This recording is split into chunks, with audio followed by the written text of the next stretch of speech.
bénédiction. Alléluia. Merci Seigneur. Amen. Alléluia. Merci Jésus.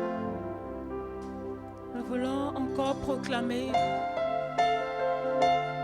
que tu es le Dieu de miracles, ce Dieu capable de toutes choses, le Dieu de l'impossible. Nous voulons déclarer que nous croyons en toi, Seigneur. Nous croyons en ta puissance.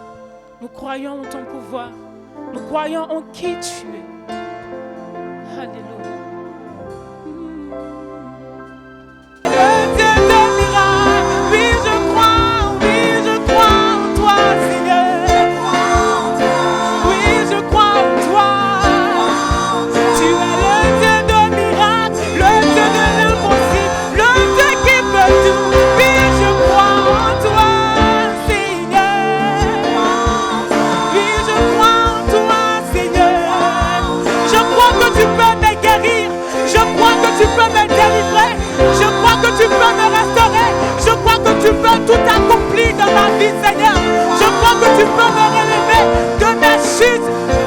Oui, je crois. Oui, je crois en toi. Oui, je crois en toi. Oui, je crois en toi, Seigneur. Oui, je crois en toi. Tu es.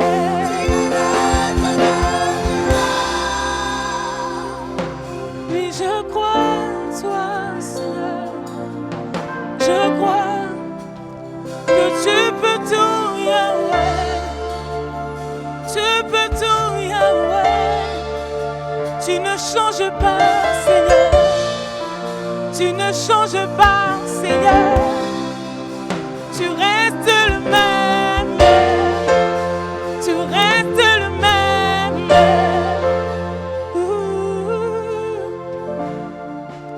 Tu es de toute éternité.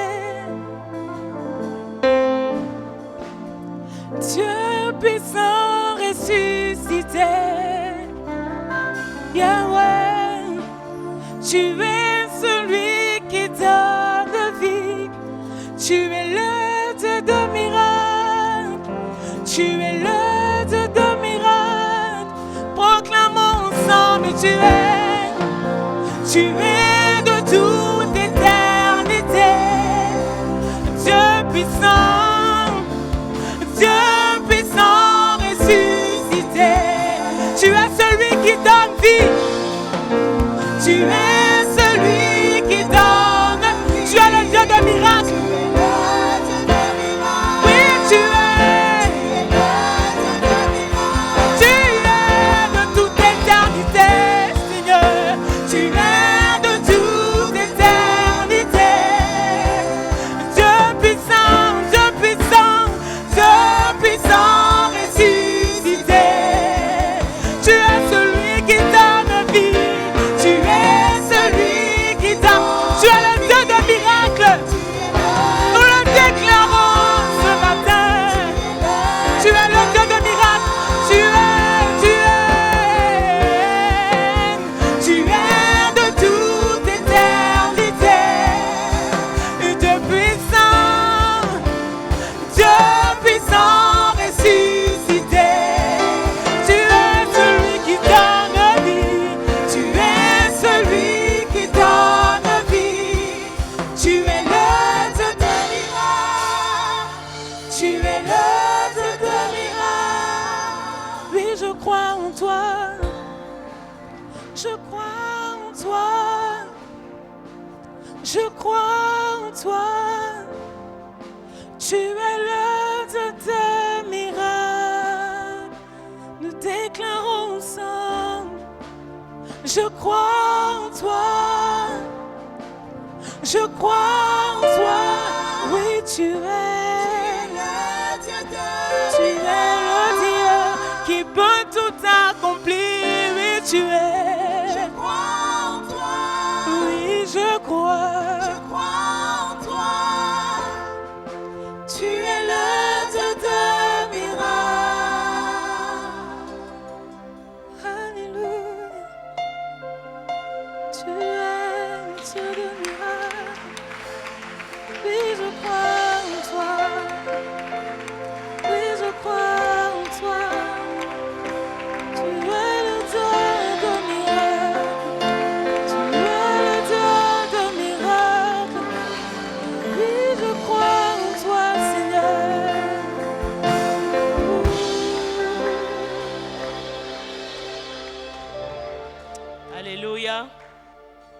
Seigneur, nous croyons en toi.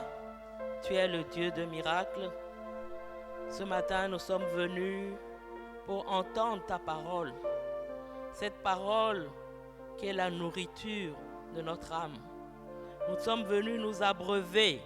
Nous sommes venus nous rassasier. Nous sommes venus prendre des forces parce que nous en avons besoin. Parle-nous, Seigneur, parle à nos cœurs. Que cette parole puisse transformer nos vies et nous amener à être les personnes que tu veux que nous soyons. Bénis ta parole ce matin, au nom de Jésus. Amen. Amen. Vous pouvez vous asseoir. Le texte de base du message de ce matin se trouve dans Jean, le chapitre 21, à partir du verset 15 jusqu'au, je crois, au verset 17. Donc, nous allons nous tenir debout et nous allons lire Jean 21, 15 à 17. J'ai demandé au ministre de lire dans la version Parole vivante pour mieux comprendre Amen. le sens. Lisons la parole du Seigneur. Après le repas, Jésus demande à Simon-Pierre, « Simon, fils de Jean, est-ce que tu as plus d'amour pour moi que ceux-ci » Pierre lui répond, « Oui, Seigneur, tu sais que je t'aime. » Jésus lui dit, « Prends soin de mes agneaux. » Une deuxième fois, Jésus lui demande, « Simon, fils de Jean, est-ce que tu m'aimes » Pierre lui répond, « Oui, Seigneur, tu sais que je t'aime. » Jésus lui dit, « Sois le berger de mes moutons. » Une troisième fois, Jésus lui demande, « Simon, fils de Jean, est-ce que tu m'aimes » Pierre est triste parce que Jésus lui demande une troisième fois, « Est-ce que tu m'aimes » Et il dit à Jésus, « Seigneur, tu sais tout. Tu sais bien que je t'aime. » Jésus lui dit, « Prends soin de mes moutons. Oui, je te le dis, c'est la vérité.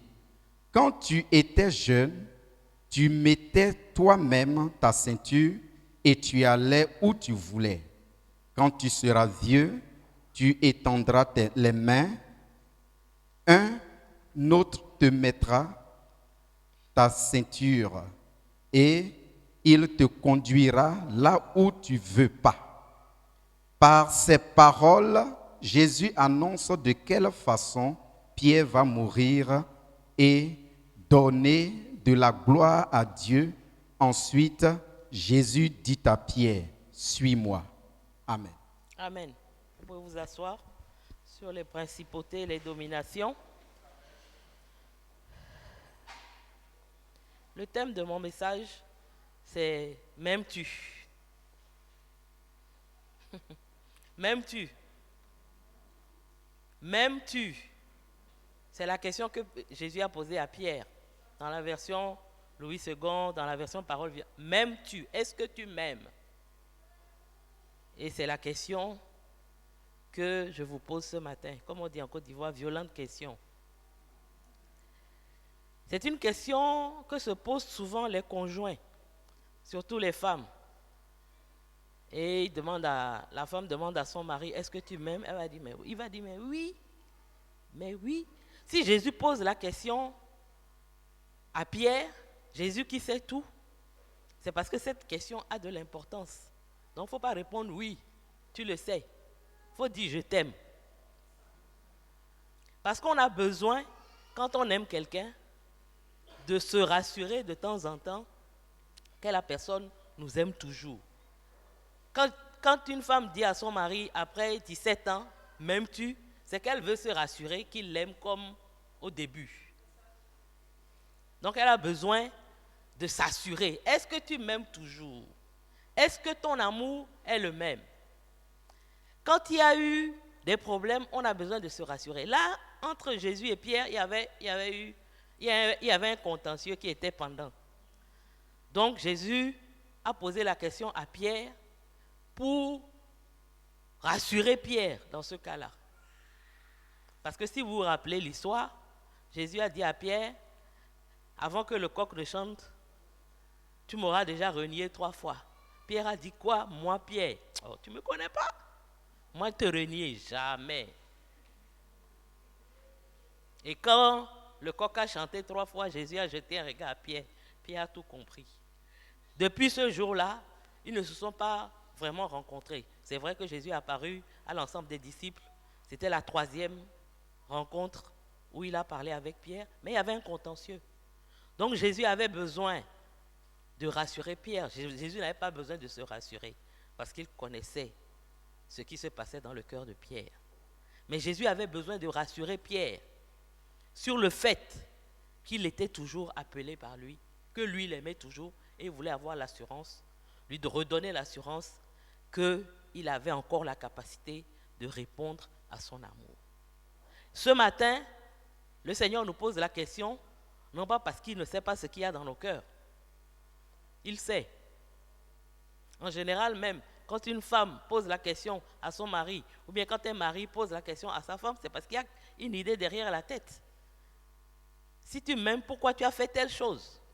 Si tu m'aimes, pourquoi tu t'es comporté de telle manière? Quand je demande à mon conjoint ou qu'un enfant demande à son papa, est-ce que tu m'aimes? C'est qu'il a réfléchi à la question et il se pose des questions. Donc ce matin, le Seigneur te pose la question pour que tu réfléchisses à la question. La question de Jésus a fait réfléchir Pierre. Et on a lu dans la version parole de vie. En face ici, j'ai la version parole vivante parce que dans ces versions-là, le discours est mieux rendu. Dans Louis II, c'est m'aimes-tu, oui, je t'aime. Pierre n'a pas répondu à Jésus, je t'aime. Pierre a dit, je suis ton ami. Et c'est la 3e fois que Jésus lui a demandé, est-ce que tu es mon ami? C'est là, il a dit à Jésus, vraiment, tu le sais. C'est toi qui connais, moi-même je ne sais plus. Je suis perdu. Je t'ai renié, je ne sais plus si je suis ton ami, je ne sais plus si je t'aime. Je ne sais plus où j'en suis. C'est pour ça qu'au lieu de faire ce que tu m'as demandé de faire, je suis en train de pécher. Je suis retourné à mon premier travail parce que ton affaire de paie mes brebis, là, je ne comprends plus rien dedans. Alors, je ne sais pas où tu en es ce matin, mais le Seigneur veut que nous réfléchissions sur notre amour pour lui. La question de l'amour, je ne sais pas pourquoi cette semaine à Bethel, on en parle partout. J'écoutais le ministre Vandama avant que ça ne se coupe. Il a parlé d'amour. Je crois que le ministre Dobi a parlé d'amour. En tout cas, le Seigneur attire notre attention sur cette question-là et je pense qu'il faut qu'on y prête vraiment attention. Donc ce matin, je vous pose la question de la part du Seigneur, mais vous le verrez aussi de ma part. Est-ce que vous m'aimez? Est-ce que tu m'aimes? Est-ce que nous nous aimons?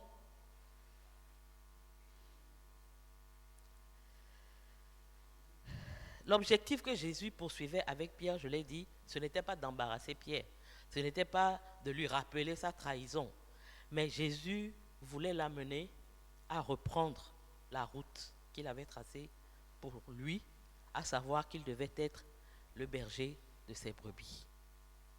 Et cette question a fait du bien à Pierre. Et j'espère que cette question va te faire du bien ce matin également, alors que tu vas commencer à y réfléchir. Sérieusement, sincèrement, au regard de ce que je vais développer, que tu ailles à la maison et que tu poses cette question sincèrement, que tu réfléchisses à cette question sincèrement. Seigneur, si tu me demandais aujourd'hui, m'aimes-tu? Quelle serait ma réponse? Est-ce que je pourrais répondre sans hésiter, oui Seigneur, je t'aime? Est-ce que je pourrais le faire? C'est la question que nous devons nous poser ce matin. 1 Jean 3, verset 1 nous dit, « Voyez quel amour le Père vous a donné, puisque nous sommes appelés enfants de Dieu et nous le sommes. » Romains 8, verset 16, « L'Esprit lui-même rend témoignage à notre esprit que nous sommes enfants de Dieu. » Nous sommes des enfants de Dieu. L'amour que Dieu a pour nous ne fait aucun doute. Parce que la parole de Dieu le certifie, nous-mêmes, nous l'expérimentons chaque jour. Mais l'amour que Dieu a pour nous, cet amour attend une réponse de notre part. Dieu nous aime. Nous le chantons à longueur de journée. Nous le répétons. Ça nous fait du bien. Je sais que Dieu m'aime. Mais est-ce que toi, tu l'aimes?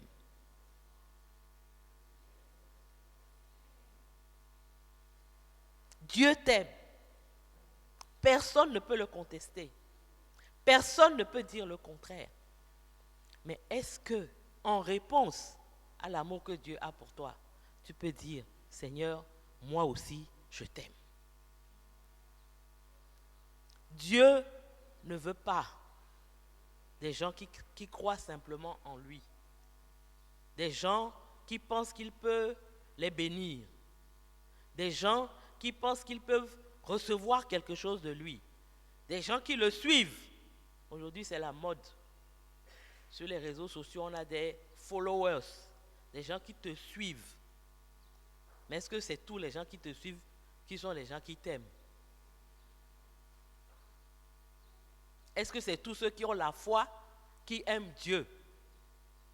Jacques nous dit que les démons, ils ont la foi. Ils croient en Jésus. Eh bien, est-ce qu'ils aiment Jésus? C'est vraiment l'une des spécificités du christianisme. Ce que Dieu veut, ce n'est pas avoir une relation de Dieu à être humain avec nous. Les autres dieux, ils sont assis dans leur majesté, dans leur grandeur, sur leur trône, et ils attendent de leurs fidèles qu'ils viennent à eux, fassent des sacrifices, les supplient. Mais Dieu, il n'a pas besoin de ça.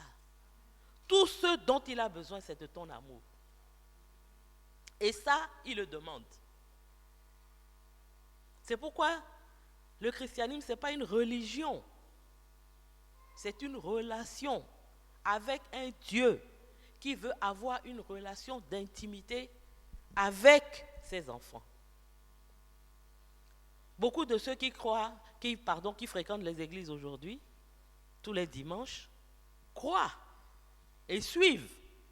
Mais combien parmi eux aiment le Seigneur, aiment Jésus? Les motivations pour venir à l'église sont diverses et variées. Pour nous qui avons grandi dans des familles chrétiennes, on allait à l'église parce qu'on retrouvait nos amis à l'église. Quand on arrive vers 15-16 ans, on allait à l'église parce qu'il y avait un garçon, joli garçon, bien une jolie fille. Bon, on aimait bien être avec lui, donc on allait à l'église pour ça.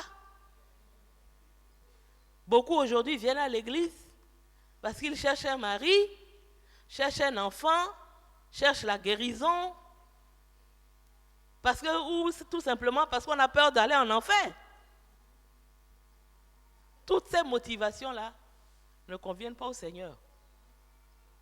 Lui veut que nous venions à lui parce que nous l'aimons.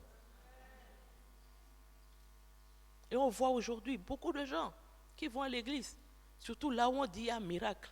Oh. Beaucoup de gens, mais peu d'amoureux du Seigneur. Ce que le Seigneur cherche, ce sont des amoureux qui répondent à son amour.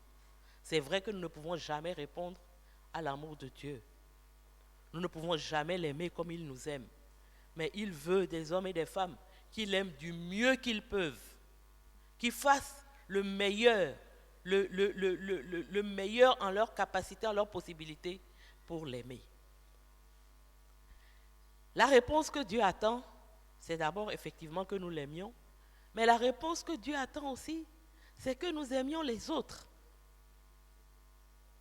Jésus a dit aux pharisiens lorsqu'ils l'ont interrogé que le plus grand des commandements, c'est tu aimeras le Seigneur ton Dieu de tout ton cœur, de toute ton âme, de toute ta force, de toute ta pensée. Ça veut dire tout en toi doit aimer Dieu. Et il dit celui qui vient, le deuxième commandement, celui qui vient juste après, c'est tu aimeras ton prochain comme toi-même. La réponse que Dieu attend, c'est qu'on l'aime. La réponse que Dieu attend, c'est qu'on s'aime entre nous. qu'on aime notre prochain et qu'on s'aime entre nous. Alors ce matin, je vais parler de comment aimer Dieu. C'est quoi aimer Dieu? Ce n'est pas venir dimanche et puis lever la main, oh Seigneur, je t'aime.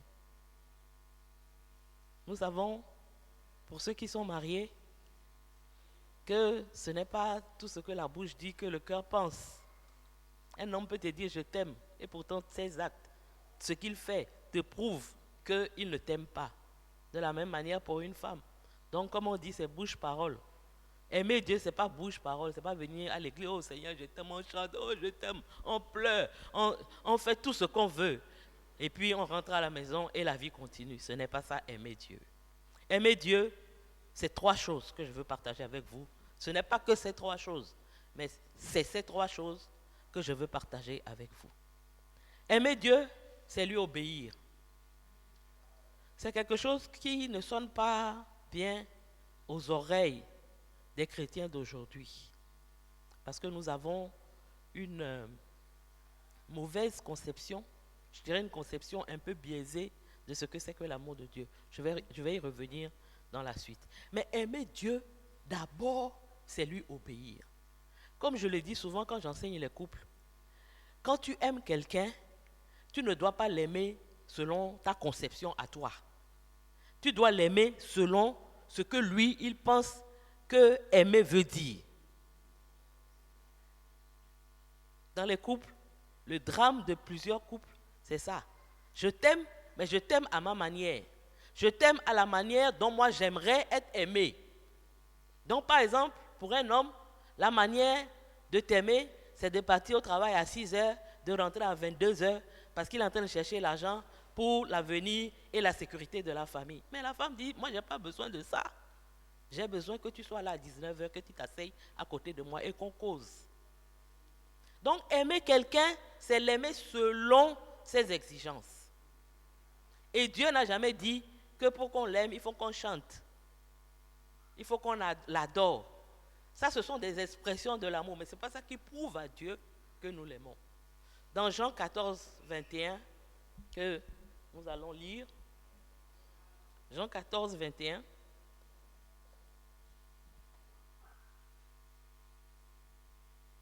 Jésus dit, celui qui a mes commandements et qui les garde, c'est celui qui m'aime. C'est celui qui a mes commandements et qui les garde, c'est celui qui m'aime. Ce n'est pas le seul endroit. Quand vous lisez rien que le livre de Jean, ça se trouve dans Jean 14, verset 15, Jean 14, verset 23-24, Jean 15, verset 10.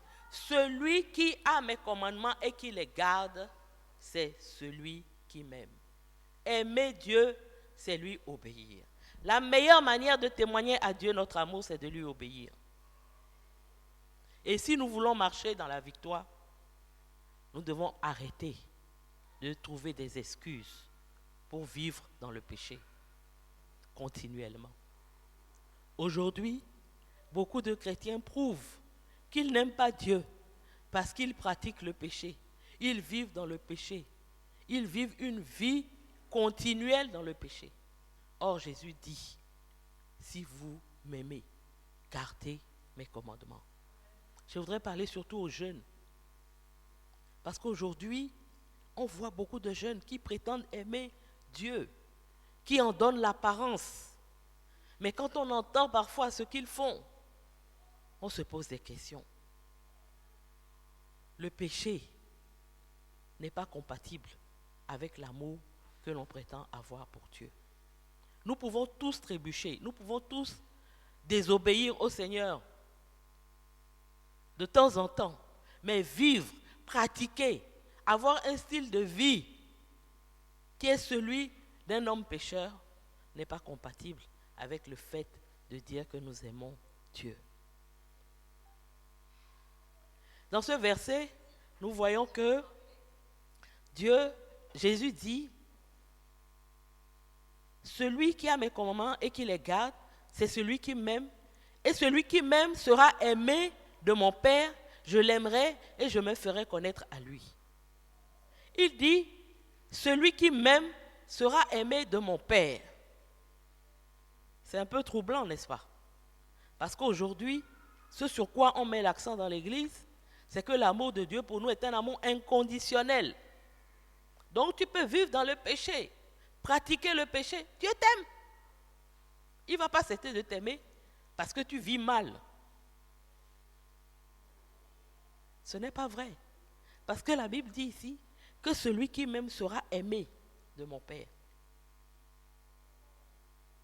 C'est vrai que l'amour de Dieu est inconditionnel, mais ce n'est pas une licence, ce n'est pas un permis pour vivre dans le péché en comptant sur le fait que l'amour de Dieu est inconditionnel, parce que c'est ne pas comprendre, ne pas saisir ce que c'est que l'amour de Dieu. Ce que Jésus veut dire ici, ce n'est pas que quand quelqu'un vit dans le péché, Dieu ne l'aime pas. Dieu t'aime. Mais Dieu ne peut pas continuer à t'aimer, à faire grandir cet amour, parce qu'il n'y a pas cette relation d'amour entre vous. Une relation d'amour à sens unique, c'est vrai, c'est une bonne chose, mais une relation d'amour où je t'aime, tu réponds à mon amour, je t'aime, tu réponds à mon amour, c'est une relation plus forte. C'est ce que la Bible nous dit ici. Celui qui obéit à Dieu est aimé de Dieu et Dieu se fait connaître à lui. C'est ça la clé. Se faire connaître à toi. Aujourd'hui, nous avons beaucoup de difficultés dans notre vie chrétienne, dans notre vie spirituelle. Nous sommes secs, nous sommes arides, parce que nous n'avons pas cette relation d'intimité avec le Seigneur qui se nourrit de notre obéissance quotidienne.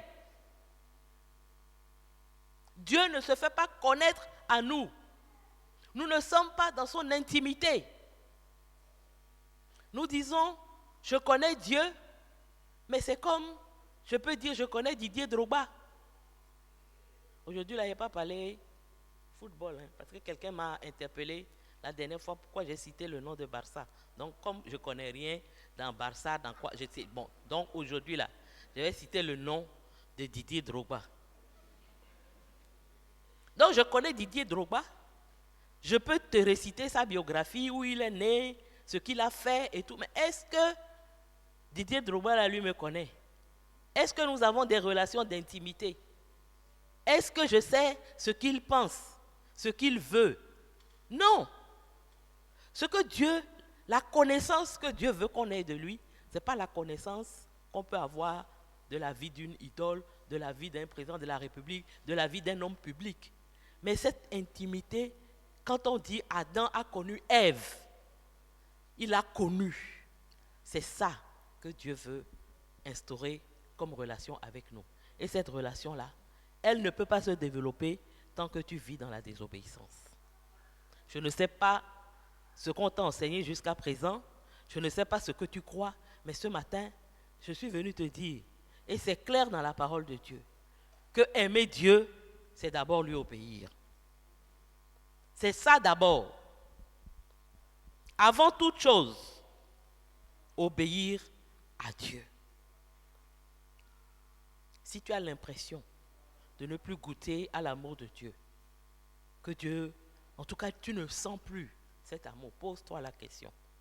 Est-ce que je réponds de manière adéquate à l'amour de Dieu au travers de l'obéissance que je manifeste? C'est ça qui fait que parfois on devient sec, aride. On a comme l'impression que la relation avec Dieu ne se développe pas. Cette relation n'avance pas. Cette relation, effectivement, comment une relation peut se développer avec quelqu'un, même nous, entre humains, tu vis avec quelqu'un, quel que soit le type de relation que vous avez, mais chaque matin, cette personne t'offense, tu lui pardonnes, lendemain, elle t'offense, tu lui pardonnes, mais vous êtes dans une relation offense, pardon, mais vous ne pouvez jamais développer une véritable relation d'amour. Ça ne peut pas aller plus loin que tu m'as offensé, tu m'as même pas demandé peut-être pardon, je te pardonne, et puis on avance. Mais ça ne permet pas de développer une relation. Et on en arrive à dire de toute façon, ce n'est pas grave, je vais pécher et puis après je vais demander pardon. Quelqu'un qui connaît Dieu ne peut pas raisonner de cette manière. Donc, peut-être que ça paraît évident, Mais l'expérience, ce que nous vivons, ce que nous voyons, nous prouve que ce n'est pas si évident que ça. La première chose, quand Dieu dit de répondre à son amour par de l'amour, c'est de lui obéir. C'est le b.a.-ba, c'est le commencement. C'est le début et nous devons y veiller. Deuxième chose, aimer Dieu, c'est lui offrir sa vie. C'est donner sa vie. 2 Corinthiens 15, verset 14-15, nous allons lire rapidement. 2 Corinthiens, chapitre 5, verset 14 et verset 15.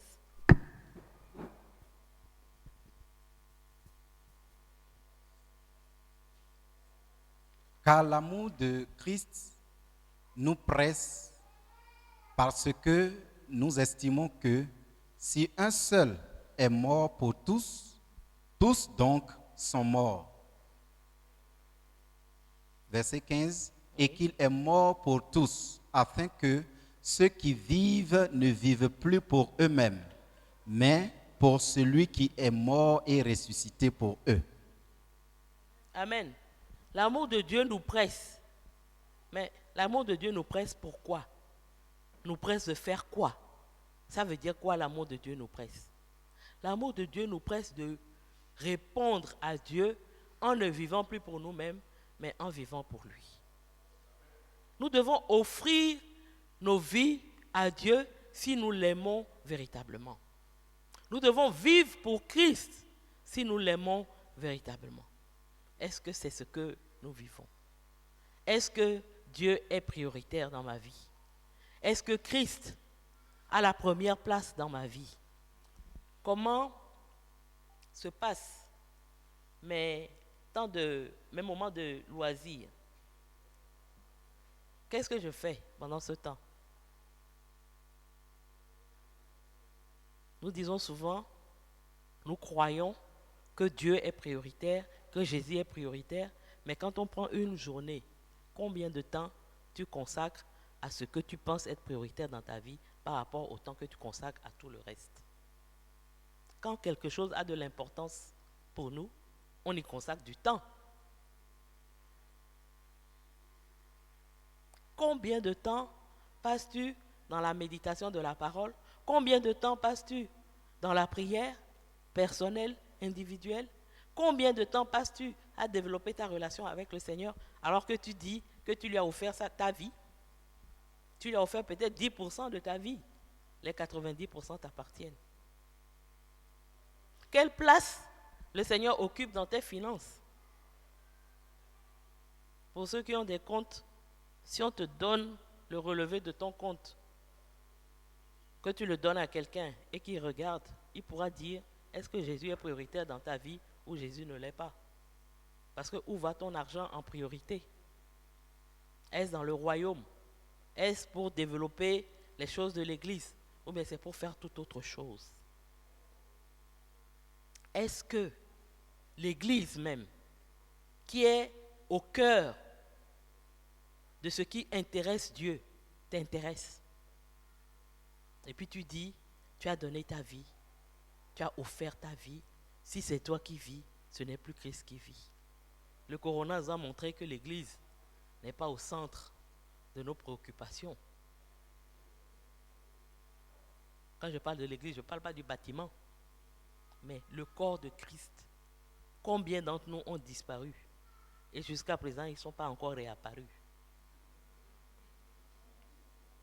Quelque chose qui t'intéresse, quelque chose qui t'importe, quelque chose qui te tient à cœur, tu peux en rester éloigné autant de temps. Nous savons tous comment on regarde le culte quand on regarde à la maison. Pendant que le pasteur parle, tu peux aller aux toilettes, revenir, ton téléphone sonne, tu décroches, toi-même, tu peux manger, tu peux te coucher. En tout cas, tu peux faire ce que tu veux. Ce qui est sûr, tu es en train d'écouter.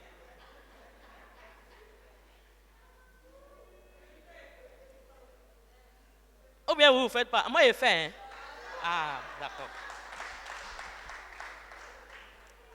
Et puis tu dis non, ça remplace le fait de venir dans la maison du Seigneur, de s'asseoir, de se concentrer, d'écouter la parole. Parfois même tu viens dans la maison, tu es distrait, mais quand même, la distraction n'est pas aussi forte que quand tu es à la maison. Donc, il faut que ce que nous disons colle avec ce que nous faisons. Tu ne peux pas dire que l'amour de Dieu te presse, tu as donné ta vie à Christ. Si c'est Christ, si ce n'est plus toi qui vis, c'est lui qui vit. Et puis quand on te regarde, quand on check là, il n'y a rien qui ressemble à ce que tu es en train de dire. Aimer Dieu, c'est lui offrir sa vie.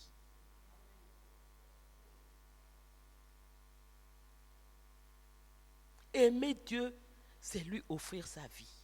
Et quand tu as offert ta vie à Christ, à Dieu, ça veut dire que il peut disposer de ta vie, de ton argent, de ton temps, de tout ce qui t'appartient comme il veut.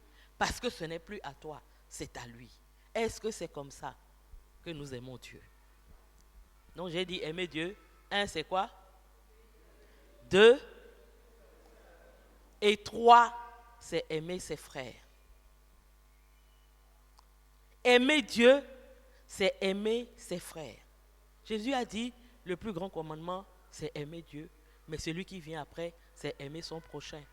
Mais après encore, à ses disciples, Jésus a dit, je vous donne un commandement nouveau, aimez-vous les uns les autres. Il y a une nuance. Aimer son prochain, et puis aimez-vous les uns les autres, il y a une nuance. C'est pour ça que Jésus dit, c'est un commandement nouveau. Ça, c'est une première raison. Mais la deuxième raison, pour qu'ils disent que c'est un commandement nouveau, est-ce que tu peux afficher le Jean 13, 34, 35 pendant que je parle? La deuxième raison pour laquelle il dit que c'est un commandement nouveau, c'est qu'il a dit que nous devons nous aimer comme il nous a aimés.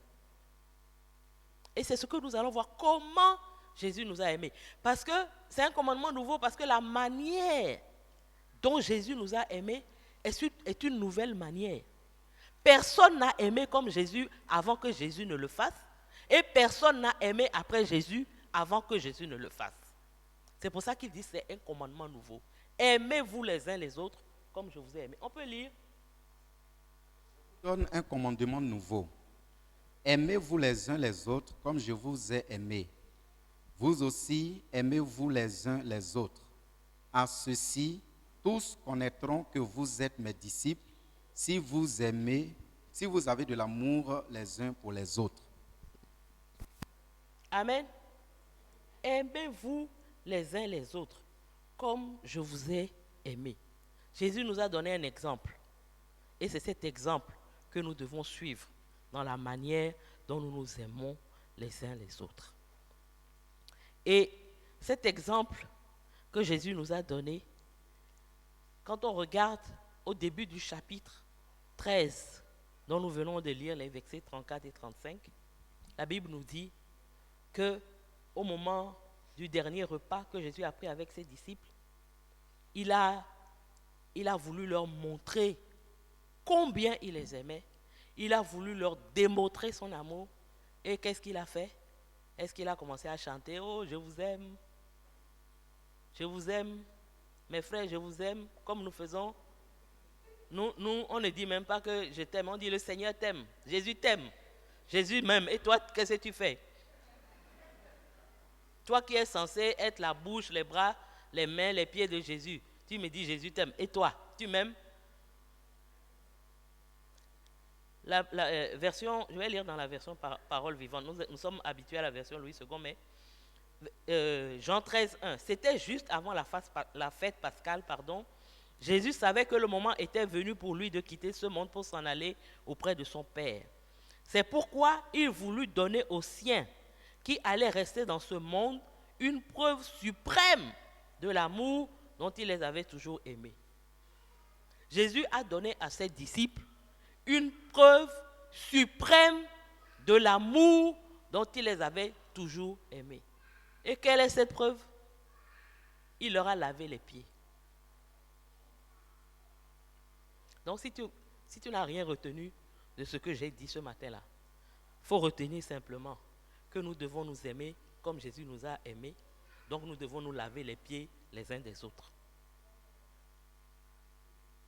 Jésus a montré à ses disciples la preuve suprême de son amour qu'il leur a donné, c'est de laver leurs pieds.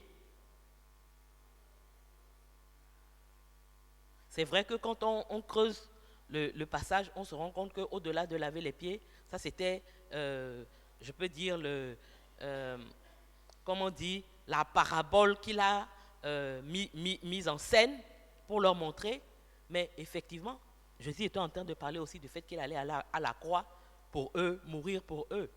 Mais vous imaginez que pour toi et moi, si je dois laver les pieds de quelqu'un, c'est que je suis en train de mourir. Hein? Je ne sais pas pour vous, hein, mais je suis en train de mourir. Parce qu'il y a des pieds là. Oh!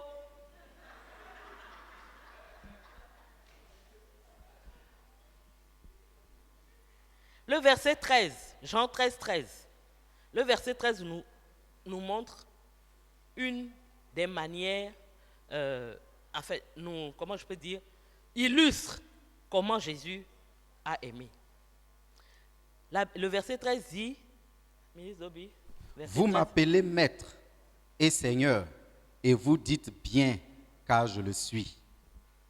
Si donc je vous ai lavé les pieds, moi le Seigneur et le maître, vous devez aussi vous laver les pieds les uns aux autres. Amen. Jésus dit, je suis le maître. Ce n'est pas que c'est faux, c'est vrai que je suis le maître. Mais même étant le maître, je vais vous laver les pieds. Pour aimer comme Jésus a aimé, il faut que tu sois prêt à abandonner ce que tu es et qui fait de toi quelqu'un de supérieur aux autres, naturellement.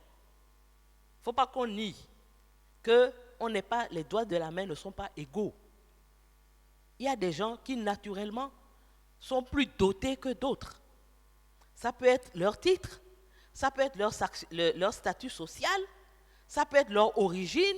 Il est fils de telle famille qui est connue depuis des millénaires. Ça peut être tout ce qui te distingue. Pour certains, c'est leur beauté. Pour d'autres, c'est leur grande taille. En tout cas, tout ce qui fait de toi, naturellement, quelqu'un de supérieur aux autres. Si tu veux aimer comme Jésus a aimé, tu dois être prêt à mettre ça de côté. Jésus était le maître. C'est incontestable. Personne ne peut le nier. Lui-même, il dit, c'est vrai. Mais malgré cela, je vais vous laver les pieds. Donc, première chose, quand tu veux aimer comme Jésus a aimé, c'est mettre de côté ce qui fait que tu es supérieur aux autres. On n'est pas tous pareils. Dieu ne nous a pas pourvus de la même manière. Mais justement, à cause de cela, si nous devons nous aimer, il faut que nous mettions de côté tous ces titres, toutes ces choses dont nous avons été dotés de manière naturelle. Et accepter de se mettre en dessous de ceux de qui nous pourrons dire, comme on le dit souvent, si on était dans le monde là, toi et moi là, on ne pourrait même pas s'asseoir à côté l'un de l'autre. On ne pourrait même pas se parler. Mais on n'est pas dans le monde.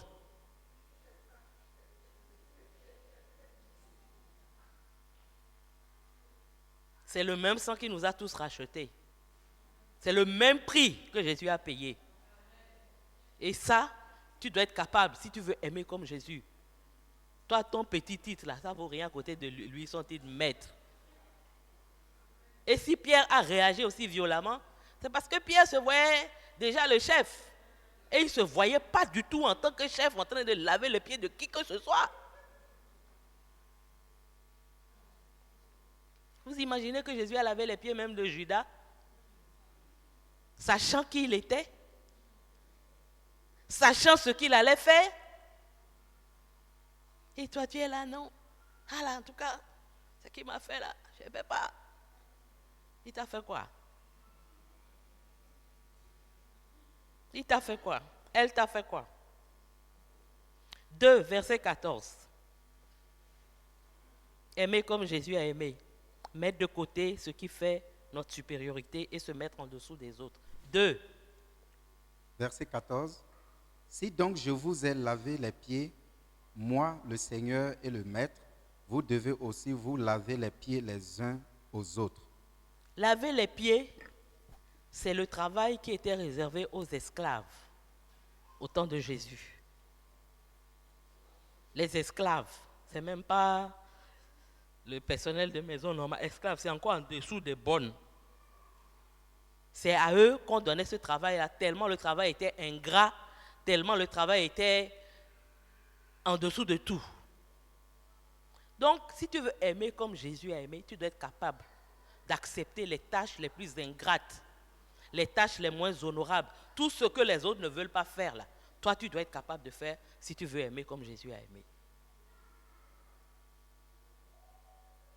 Et aussi, tu dois faire en sorte que le service que tu rends ne soit pas, comment je peux dire, en fonction de la personne.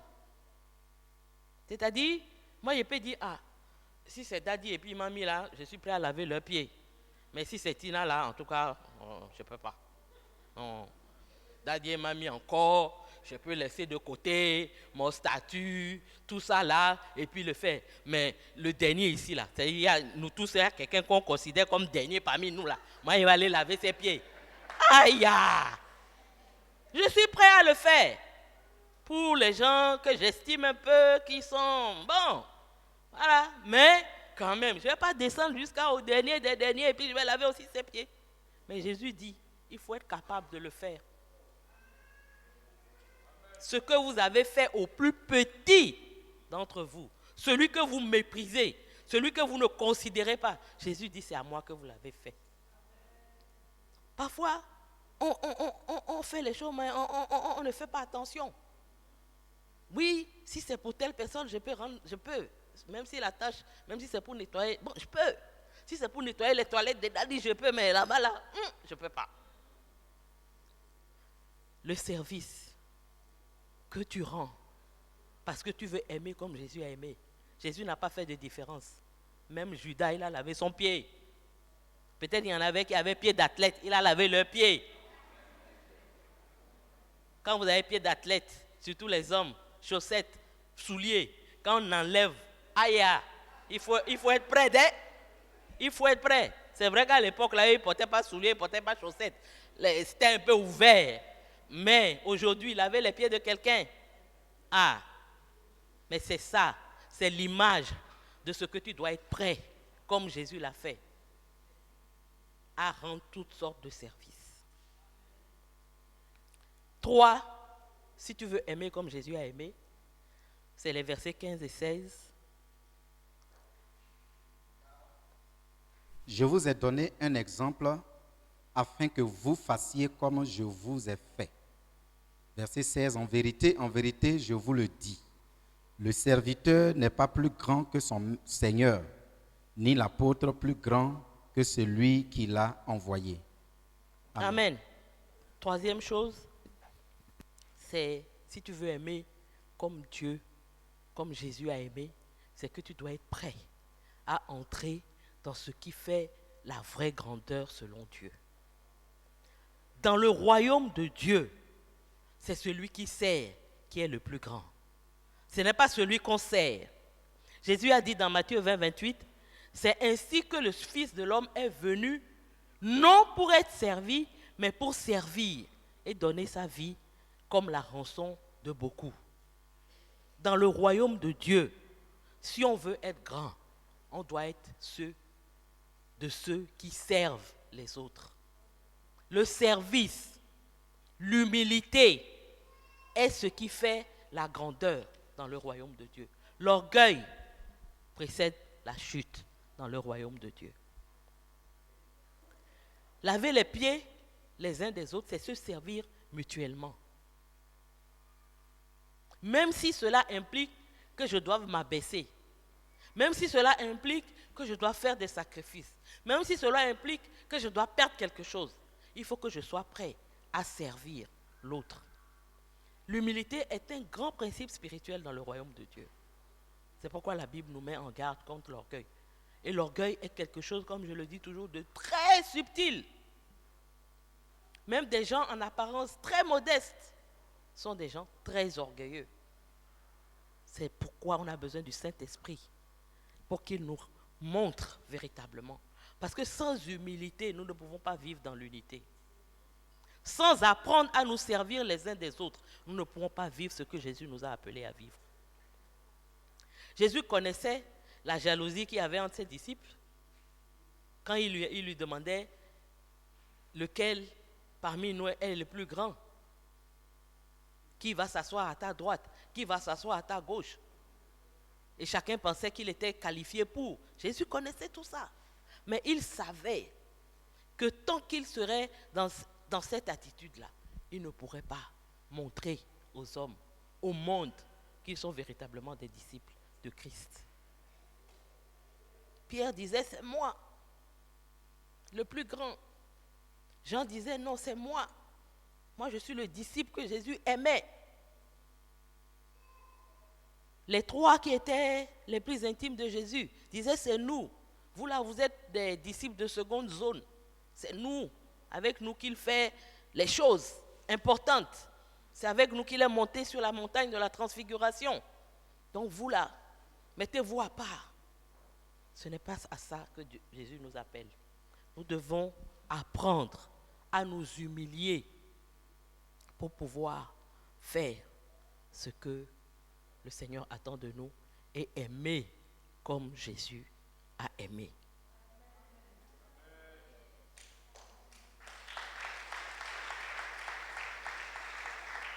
Nous voyons bien dans ce texte que aimer selon la pensée de Jésus, ce n'est pas une question de sentiment, ce n'est pas une question d'émotion, mais c'est une question d'humilité et de service. Aimer comme Jésus a aimé, c'est donner une telle valeur à mon frère, c'est-à-dire je lui accorde une telle valeur dans mon cœur. Parce que parfois on peut faire semblant de donner de la valeur aux autres, mais dans notre cœur on sait qu'on les méprise, on sait qu'on considère qu'ils ne sont rien à côté de nous. Mais c'est-à-dire que j'ai tellement dans mon cœur le sentiment de la valeur qu'a mon frère, que je considère même comme un privilège le fait de le servir. Et ça pour tous, du plus petit au plus grand, même le moindre parmi nous. Je considère qu'il a tellement de la valeur que le fait d'être à son service, c'est un privilège. C'est ça, aimer comme Jésus a aimé. Jésus a considéré comme un privilège de se faire notre serviteur. Il a valorisé celui ou celle que nous étions. Et quand on veut aimer comme Jésus, c'est ce qu'on doit faire aussi. Dernier point sur lequel je voudrais insister encore un peu avant de partir. Parce que Jésus lui-même, quand vous allez aller à la maison, vous allez lire à tête reposée le texte. Jésus insiste beaucoup sur ça. Dans le deuxième commandement, on dit aimer Dieu de toute notre force, pensée, âme et tout, et aimer notre prochain comme nous-mêmes. Mais ici, Jésus dit, vous qui êtes mes disciples, ce n'est pas aimer mon prochain comme moi-même, c'est aimer mon frère plus que moi-même. Ce n'est pas comme, c'est plus. Et Jésus insiste sur le fait que cet amour doit être réciproque. Ton prochain là, il peut être ton frère biologique qui met tout en œuvre pour que toi tu meurs. Mais tu dois l'aimer. Lui n'a pas besoin de t'aimer. C'est ton prochain. Tu dois l'aimer. Mais dans la maison de Dieu, Jésus dit, nous devons nous aimer les uns les autres. Ça veut dire que moi je t'aime, toi tu m'aimes. Ce n'est pas seulement, il y en a qui aiment. Les autres, ils sont là seulement pour consommer l'amour. Et puis ils bénéficient de l'amour des autres. Et puis eux, ils n'aiment pas. C'est les uns les autres. Il y a des gens aujourd'hui, quand ils m'appellent au téléphone, j'ai du mal à décrocher. Parce que depuis 10 ans, cette personne-là, elle ne m'a jamais appelé, si ce n'est pas pour me demander de l'argent. Donc, quand le téléphone sonne, je vois son nom, je sais que c'est une affaire d'argent qui est derrière. Et puis tu vas dire, tu es mon frère, tu m'aimes. Même si tu as l'habitude de me demander l'argent, ça te coûte quoi de m'appeler le jour où tu n'as pas besoin d'argent pour dire, ma soeur, c'est juste pour prendre de tes nouvelles. Je veux savoir si tu vas bien. On banalise, mais c'est des choses qu'on fait couramment, même entre frères. Il y a des gens, ils pensent toujours que c'est eux qu'on doit aimer. Oui, j'ai perdu mon frère, personne de l'église n'est venu. Mais les autres, quand ils ont perdu leur frère, là, on t'a vu. Donc ça fait mal.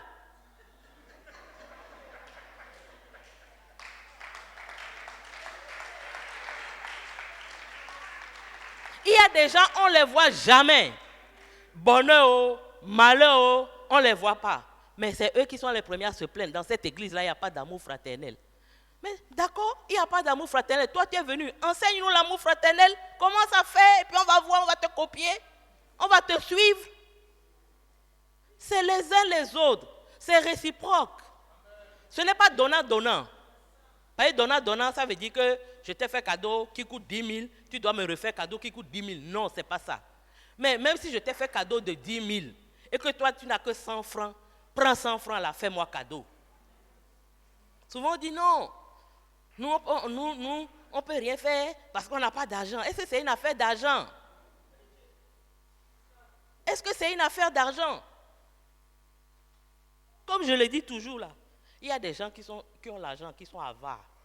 Et il y a des gens qui n'ont pas l'argent, qui sont généreux. En plus, ce n'est pas tout qui coûte. Pensez à ton frère. Priez pour lui. L'appeler pour dire à mon frère, ça fait 2 jours, je ne sais pas ce qui se passe.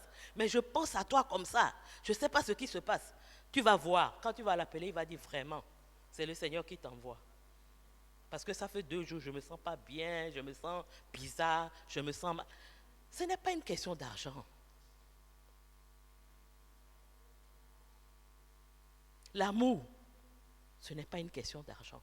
Ça coûte, parfois, mais ce n'est pas toujours. C'est juste prendre le temps de s'intéresser aux autres.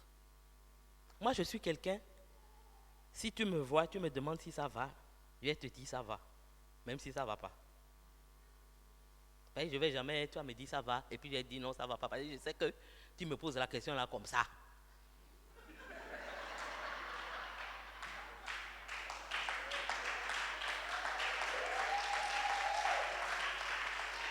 Mais ceux que le Seigneur a placés dans ma vie pour m'aimer, même quand je dis ça ne va pas, je dis, tu es sûr que ça ne va pas, ça va? Ah, ça va? Oui, ça va. Tu es sûr? En tout cas, moi, je sais que ça ne va pas. C'est là que tu peux t'ouvrir. Parce que tu sais que la personne a pris le temps de t'observer, de regarder, etc. Et elle veut aller plus loin avec toi. Ça coûte quoi de s'intéresser aux autres, à ce qu'ils vivent? Même si tu n'as pas l'argent, juste appeler. Même si tu n'as pas l'argent pour appeler, SMS. Tu ne peux pas envoyer pour dire, ma soeur, comment tu vas? En tout cas, je t'ai dans ma tête. Est-ce que ça va bien? Est-ce que tout va bien? Pour ça, là, est-ce qu'on a besoin d'avoir de l'argent? L'amour doit être réciproque. Nous vivons dans un monde où il n'y a plus d'amour réciproque. On voit dans nos familles biologiques. Avant, quand quelqu'un au village, il va venir, même si c'est pour passer 1 mois chez toi, et puis repartir avec 100 000. Mais quand il vient là, il a un peu honte. Il envoie un sac de riz, même si c'est 1 000 francs là, il envoie le sac de riz. Mais maintenant là, il vient bras ballants. Il n'y a plus de riz au village. Et ça se traduit dans notre manière de fonctionner. On n'est plus prêt à donner à quelqu'un quelque chose. Surtout quand on pense que cette personne-là, elle en a. Donc vous pensez que les gens qui ont un peu là, ils n'ont pas envie qu'on leur donne. Parce que les cadeaux là, ce n'est pas la valeur. Moi, je rends grâce au Seigneur aujourd'hui. Tout ce dont j'ai envie, je peux le payer. Mais ce n'est pas la même chose quand moi-même je m'en vais, je paye, et puis quelqu'un paye pour venir me donner. Ce n'est pas la même chose. Quelle que soit la valeur. Même si tu viens me donner yougou yougou, je sais que tu as pensé à moi. Et je vais le porter avec joie et avec amour. Mais on est là, on dit non. Eux là, ils n'ont pas besoin. Oh, regardez, ils ont tout. Il a tout, elle a tout. On va lui donner quoi? C'est ce que nous, les enfants, on fait avec nos parents. Quand c'est la fête des pères, on dit lui-même, c'est lui qui m'a donné l'argent. Je vais prendre encore pour payer cadeau pour lui donner. Mais ça fait quoi? Ça fait quoi? C'est parce que tu veux exprimer que tu as de la considération, de l'amour. Tu donnes. Je parle beaucoup de donner parce que moi, c'est mon langage d'amour, c'est ce que je maîtrise. Mais il y a plusieurs manières. Rendre visite, rendre service, s'intéresser. Tu n'as pas vu, tu viens toujours à l'église, tu t'assois à la même place. Ça fait 2 mois, tu n'as pas vu celui qui t'assoit à côté de toi. Tu ne connais même pas son nom pour dire je vais chercher à l'appeler pour savoir pourquoi il ne vient pas. Et puis après tu dis non, nous sommes des frères, on s'aime. Il y a la communion fraternelle. Quelle communion fraternelle? Et il y a des gens, ils sont là seulement, c'est eux seulement qui doivent bénéficier. Tu viens, tu es dans l'église, c'est bien climatisé, mais tu n'as pas idée de facture d'électricité qu'on paie à la fin du mois. Tu dis non, dîme là, on ne sait pas ce qu'ils font avec. Il faut venir, on va te dire ce qu'on fait avec.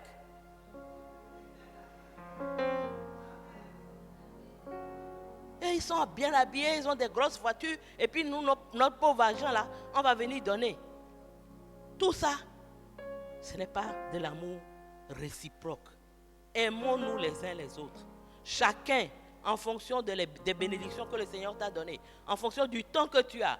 Parfois, ce n'est pas l'argent que tu as, mais tu as le temps. J'étais à l'église USO. Il y avait une dame. Elle n'était ni diacre, ni ancienne. Elle n'avait aucune responsabilité dans l'église. Son mari travaillait à la BAD, elle ne travaillait pas. Mais quand il y a décès, quand il y a quelque chose, elle est la première dans la maison de la personne. S'asseoir, compatir, c'est tout. Toi, tu dis tu n'as pas l'argent. Ceux qui ont l'argent là, ils vont aller faire Yako, ils vont aller choses. Mais toi, tu peux aller donner de ta présence, s'asseoir à côté. Vous n'avez pas idée de la différence que ça peut faire dans la vie de quelqu'un, dans nos vies, dans la vie d'un frère. Ta présence.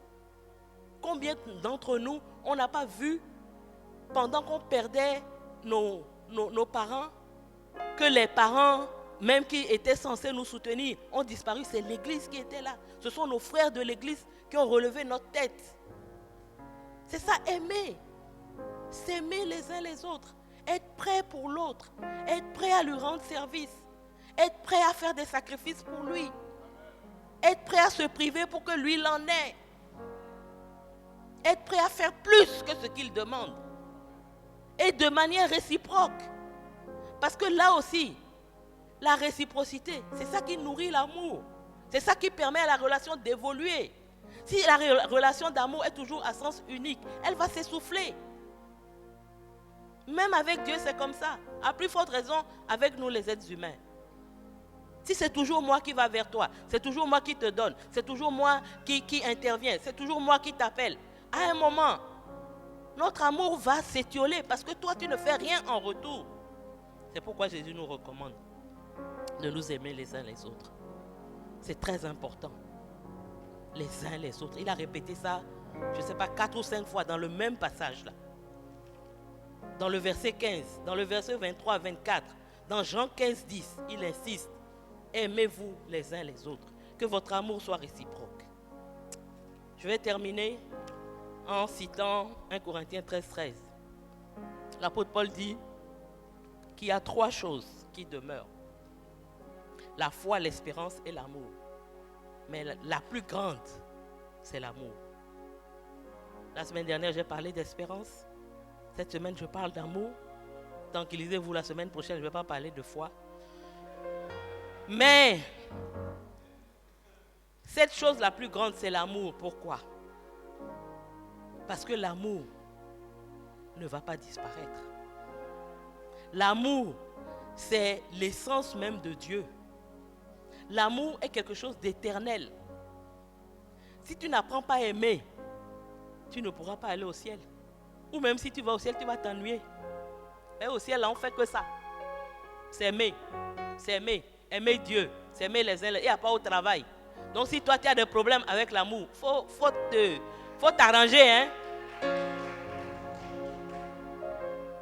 L'amour est la plus grande de ces trois choses parce que l'amour va durer éternellement. Mais aussi, l'amour est la plus grande de ces trois choses parce que les deux autres choses, la foi et l'espérance, c'est pour toi-même. Tu as besoin de foi pour suivre, aimer Dieu. Tu as besoin d'espérance pour faire face aux difficultés de la vie. Mais l'amour, c'est ce que tu donnes aux autres. C'est pour ça qu'elle est la plus grande. L'amour, la foi et l'espérance, c'est pour la terre. Mais l'amour, c'est pour la terre et c'est pour le ciel. Quelqu'un a dit, la monnaie qu'on utilise au ciel, là, ce n'est pas franc CFA, ce n'est pas dollar, ce n'est pas le yen, c'est l'amour. Donc si ton compte n'est pas rempli là, tu es allé habiter Sikobois là-bas. Tu peux dire l'essentiel c'est d'entrer. Mais quand tu vas nous voir, tu vas voir ceux qui ont appris à aimer, ceux qui ont aimé comme Jésus dans leur grosse villa. Il ne faut pas faire jalousie. Aimons-nous les uns les autres. Je vais terminer sur ça. Lorsque la Bible nous dit, la parole de Dieu nous dit que l'amour de Dieu est répandu dans nos cœurs par le Saint-Esprit. Mais imagine Dieu en train de déverser son amour dans ton cœur. Et puis cet amour ne sort pas, n'est pas distribué, ne touche pas les autres. À un moment, Dieu va arrêter. Sinon, s'il continue, tu vas éclater. Et beaucoup d'entre nous, nous recevons l'amour de Dieu, mais nous ne savons pas donner cet amour. Pour que l'amour de Dieu continue à te remplir, tu as besoin de le libérer. Ne sois pas une mère morte. La mère morte, elle ne circule pas. Donc tout ce qui rentre là, elle retient. Et c'est pour ça qu'on l'appelle morte. Si tu retiens l'amour de Dieu pour toi, tu vas mourir. Sois le lac de Galilée qui libère et qui est vivante, qui donne la vie parce que tu sais distribuer l'amour autour de toi. Dieu est amour et lorsque nous aimons, nous ressemblons plus que jamais à Dieu. Toutes les autres choses que nous valorisons aujourd'hui, parfois même jusque dans le royaume de Dieu, ces choses-là, le diable peut contrefaire. Les miracles, le diable peut contrefaire. Toutes ces choses, le diable peut contrefaire, mais le diable ne peut pas contrefaire l'amour. C'est pour ça que Jésus dit, c'est à l'amour que vous aurez les uns pour les autres, que le monde saura que vous êtes mes disciples. C'est l'amour seul qui nous distingue de toutes les autres personnes, de tous les autres hommes. Parce que l'amour, c'est le caractère et la marque de Dieu. En vivant dans l'amour, nous montrons que nous appartenons véritablement à Dieu, que nous sommes effectivement ses enfants. Que le Seigneur vous bénisse. Que le Seigneur vous garde. Que le Seigneur nous permette d'être ces hommes et ces femmes qui savent s'aimer les uns les autres. Je voudrais que nous nous tenions debout.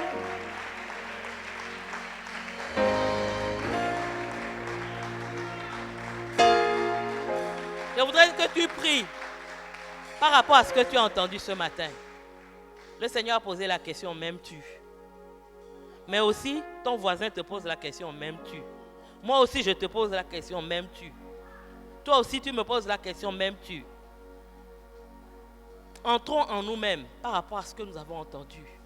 Et ma prière, c'est que cette parole qui a été libérée ce matin accomplisse dans nos vies son œuvre de transformation, afin que nous sachions non seulement aimer Dieu convenablement, mais nous aimer les uns les autres.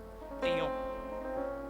Seigneur, je voudrais te bénir ce matin pour ta parole qui a été libérée. Seigneur, ta parole ne retourne pas à toi sans avoir accompli ce à quoi elle était destinée. C'est pourquoi ce matin, je prie que cette parole transforme ma vie, transforme la vie de mes frères et mes sœurs. Que ma manière de t'aimer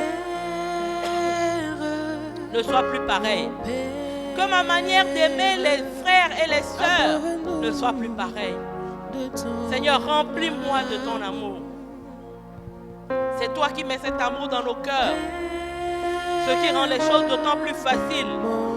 Parce que Jésus, celui qui a établi le modèle de l'amour parfait, vit en nous au travers du Saint-Esprit. Donne-nous de lui ressembler. Mon Père,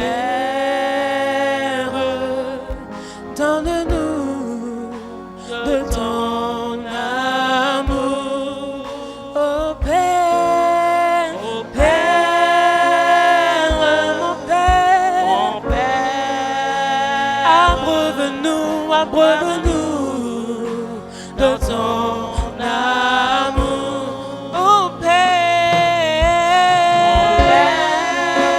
ô Père, ô Père, donne-nous, donne-nous de ton amour, ô Père, mon Père, abreuve-nous de ton amour. Alléluia. Alléluia. Que le nom du Seigneur soit béni. Donc, rendez-vous jeudi. Que votre semaine soit bénie. Je vais prier pour la fin. Notre Dieu, notre Père, nous voulons te bénir pour ta parole que tu nous as donnée ce matin. Oui, remplis-nous de ton amour. Mais surtout, apprends-nous à aimer comme toi, tu nous as aimés. Donne-nous, Seigneur, de t'aimer et de nous aimer les uns les autres. Nous ne pouvons pas le faire sans ton esprit. C'est pourquoi, Saint-Esprit, nous te demandons humblement, aide-nous à vivre cette vie de service, cette vie d'humilité, cette vie d'obéissance, sans laquelle nous ne pouvons pas dire et répondre clairement à la question que le Seigneur nous a posée ce matin. Que le Seigneur vous bénisse, que le Seigneur vous garde, que le Seigneur soit avec vous tous les jours de cette semaine. Soyez et demeurez bénis dans le nom de Jésus. Amen.